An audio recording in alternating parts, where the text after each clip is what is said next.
Hey everyone, what's going on? Thanks for tuning in to Relevant Jukebox, and today we're going to talk about the latest full-length album from Viagra Boys, Welfare Jazz. So this is the sophomore full-length album from the Swedish post-punk band Viagra Boys, who received a lot of buzz from their debut album Streetworms in 2018. Now, their take on post-punk is lyrically satirical, a little sludgy sounding, a little jazz flavored as well, and a lot of their tracks are usually centered around the groove. If there's one thing about this band I find interesting is that they're able to craft a sound that has a wide range of influence going on, but it feels very eclectic, but at the same time it feels like it fits pretty snugly into the post-punk genre. And their approach to songwriting overall, I think, has leanings in like progressive and psychedelic rock, or at least that's kind of an effect that it has on me, which overall could lead to some huge highlights when they really lock into a groove that has like a wild energy behind it. However, they are kind of a little one-dimensional overall in that regard. And on Welfare Jazz, it sounds like they're trying to expand upon that idea a little bit more and reach new territory. However, I didn't really think that it yielded fireworks as a result. The record kicks off with one of the best tracks on the whole album though, Ain't Nice. It's sort of a textbook Viagra Boys track that could have landed itself on Streetworms, but I do think there's some noticeable improvements in a lot of the instrumental embellishments that show up, like all those little ticking digital sounds that like really make the groove pop. I also just love the attitude that's radiating off of this track. It's like the perfect way to kick off 2021. Girls and Boys is another sludgy banger a little bit later on in the track list that's propelled forward by a stuttering drum beat, and it's got all these fluttering saxophones flying around. And I mean, I love how animated the vocalist gets on this track. I mean, he's got a voice that is very gruff sounding and robust, and it really fits into their sound overall, I think, and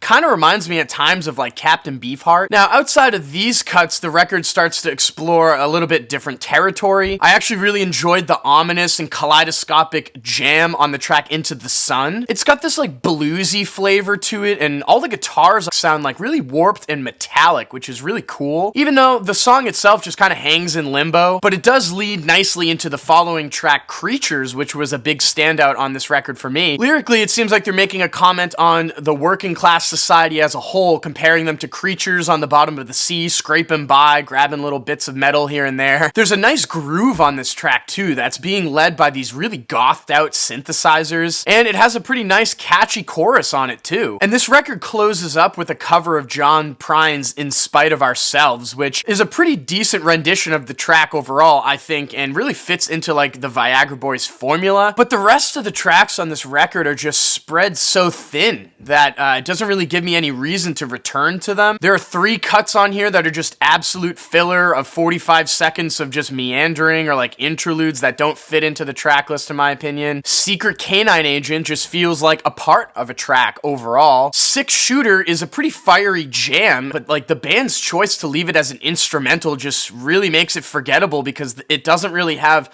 you know, enough interesting qualities going on to really stand on its own, I think. And tracks like Toad and I Feel Alive are okay, but kind of tedious to listen to compared to like some of the other jams on this record. And To the Country, which is right towards the end of the record, always feels like it's building towards something, but it never really gets there and makes it just forgettable overall. So I mean, I thought this record was pretty good, but not as good as the debut. It has some big highlight moments on it that reach to probably some of the best tracks that the band's put out to date so far, but it's just not consistent enough all the way through really to hold my attention, unfortunately. And with that being said, I'm feeling a 6.5 over here on Welfare Jazz. So this record got a couple different special treatments on vinyl. Rough Trade had a burgundy marble pressing that I think has sold out by now in the UK. And their record label actually had a limited white pressing I think is still for sale, and then a standard black. So I'll leave links down below in the description box if you want to grab a copy. And if you have listened to Welfare Jazz already, what did you think about it? Let me know in the comment section down below. And as always, guys, thank you so much for watching.